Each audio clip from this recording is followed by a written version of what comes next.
Hey there guys, my name is Brandon from Gearist.com, and today we're going to be taking a look at the Eriksson GTX hiking boot from VASQUE. Now, when I was preparing to write this review, I was well aware that I was about to review a shoe that is supposed to be really super hardcore. It's going to be going over gnarly terrain, off terrain, it's going to be on trails, it's going to be just on kind of bushwhacking and things like that. And this is a boot that VASQUE thought hardcore enough to name after one of the world's greatest explorers, Leif Erikson.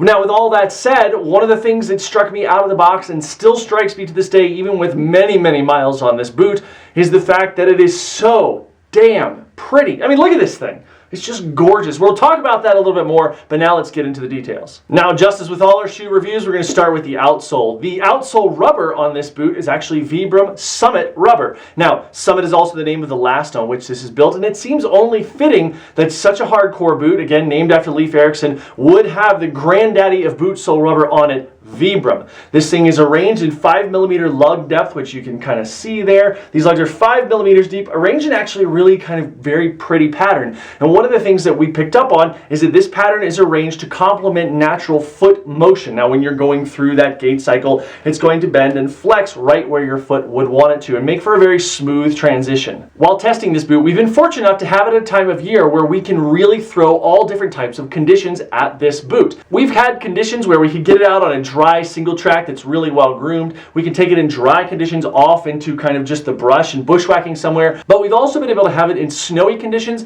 as well as the aftermath of snowy conditions where it gets a little muddy. In all those conditions, it's performed really very well, and I attribute part of that again to the 5mm lugs, which are substantial, and additionally to the fact that this, again, that ergonomic and really rolling through the gait cycle forefoot does a great job of having a smooth transition, allow you to have a lot of control over the boot while you're moving through space. The one part where I did feel a little bit udgy and it wasn't gripping quite as much as I wanted it to, and it's not necessarily meant for this, just kind of as a caveat, is on packed snow. When I get on that packed snow, every now and then I'll feel a little slip back. It doesn't really grip in there, but again, you're kind of dealing with that borderline in between snow and ice at that point, so it's really not set up for that. And once I threw on a nice set of trail spikes or like, you know, yak tracks or something like that, it gripped really well. There was no compromising of the function, and it did a great job on all terrains. Now moving on to the midsole of the shoe, which is this part right here. The Eriksson GTX has three basic components to its midsole. The first is this part that you can see here, kind of this lighter brown, and that's an EVA foam, just like in a running shoe.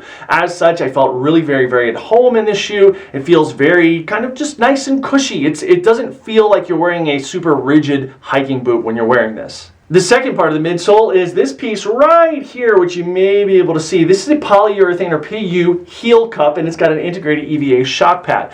What's great about that is that it forms a nicely shaped kind of compartment for your heel to rest in there. Now, a lot of hiking boots that I've tried in the past, your heel gets a little bit swimmy and kind of moves around in there. That's not so with this because you've got a very well-defined heel cup, and that EVA shock pad adds additional cushioning for descents and long treks and things like that. The final piece of the midsole is their TPU or thermoplastic urethane TPU chassis, which runs right through here. You can see that here. It's this kind of darker material. That thing is rigid as all get out. Now let me explain why it's there. When you're hiking, you're going over variable terrain. Things sneak up on you. You come to a rock that might roll or something like that.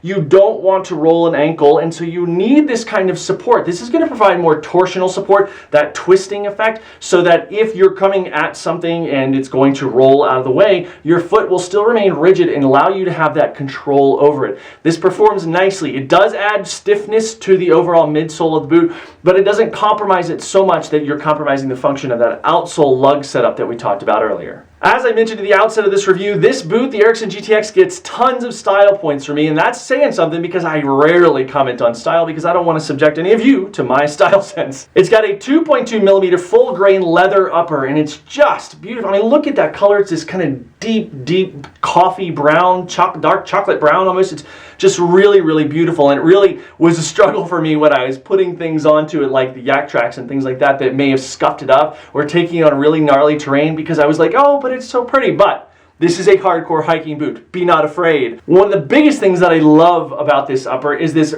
beefy toe cap right here. You can see this black area. It starts right here, kind of the middle of the lateral arch, and extends all the way up and over the big toe there. It's a very generous bumper if you're kicking stuff, tripping on stuff. This guy right here. It's going to protect not only the boot, but your foot as well. All the hardware, the lace grommets and things are made from low friction metal. Very durable. There's absolutely no corrosion on them, even when they get nicked up, which some of these are, especially on the other boot. The other thing is that it comes with 2 sets of laces. Now you'll notice that this kind of has that very Euro style that's kind of born in the Alps. And that's part of VASQUE's DNA. So it really carries over nicely into this boot. The 2 colors that come with this one that I got is this nice yellow you can see here, which I chose to keep on, but also a gray if you prefer something a little more subtle that's not quite so poppy as this yellow here. Now this entire leather upper is waterproof, and adding to that waterproofness to kind of keep kind of a container-like effect is the fact that this tongue is attached all the way up pretty much within an inch of the top of the collar there.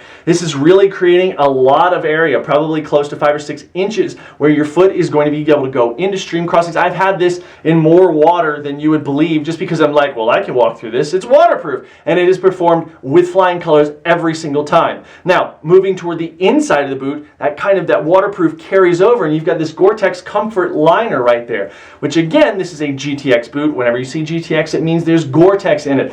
And this right here is that, but it's not your granddaddy's crunchy Gore-Tex. This is super soft. We've recently taken a look at this in some other products, but this is super soft, very comfortable against the foot. If you chose to have a bare foot, you'd actually probably be pretty comfortable in here. I prefer socks. I'm pretty sure that most everyone who wears hiking boots prefers socks. And this liner is really soft, and again, carries over that waterproof from the outside. In terms of warmth, this upper also performs very well. I read something somewhere where somebody commented that they felt cold in this when snowshoeing and going through some deep snow.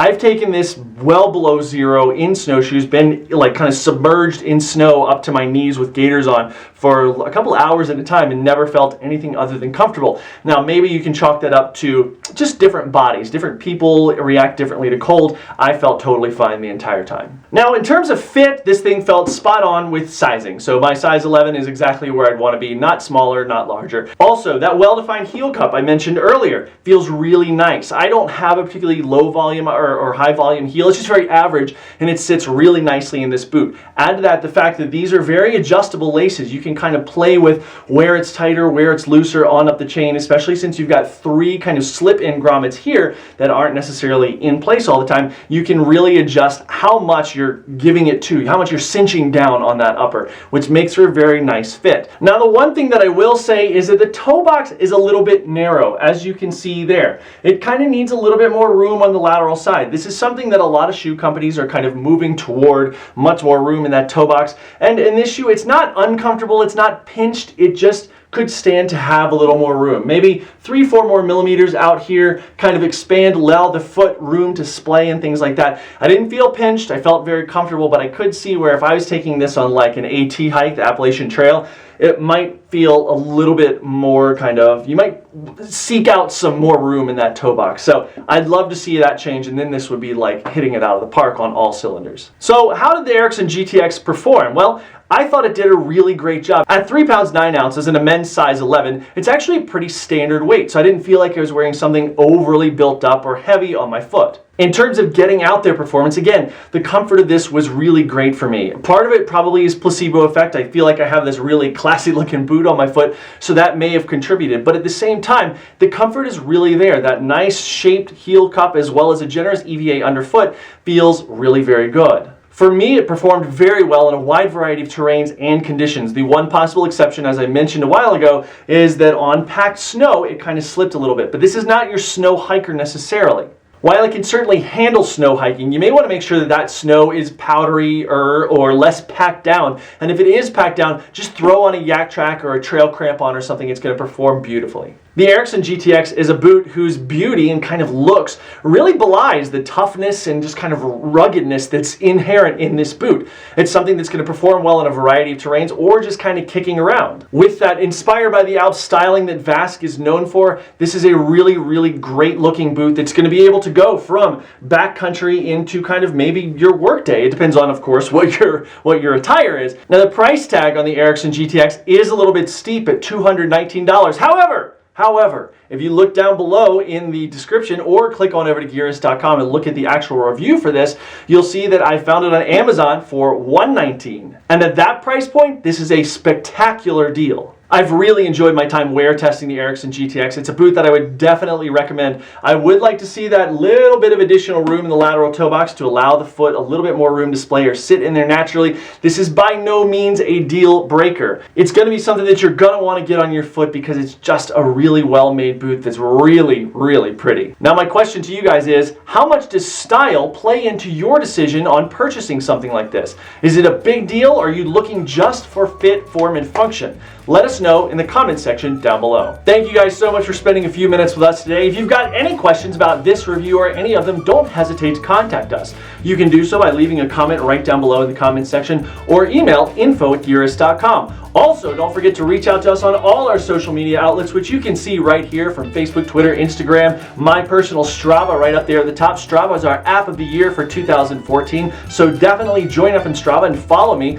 Also, most importantly, this channel that you're watching on right now, be sure to subscribe. You can click that button right down there, that YouTube button. It will subscribe you automatically, and you want to know when the latest reviews, the latest news, the latest episode of Ask Gearist, and the latest promotions go live. To all those of you who have been longtime subscribers and watchers of Gearist, thank you so much. I really, really appreciate it. Please share with your friends. Let's spread the Gearist word and tell everybody to get outside and play.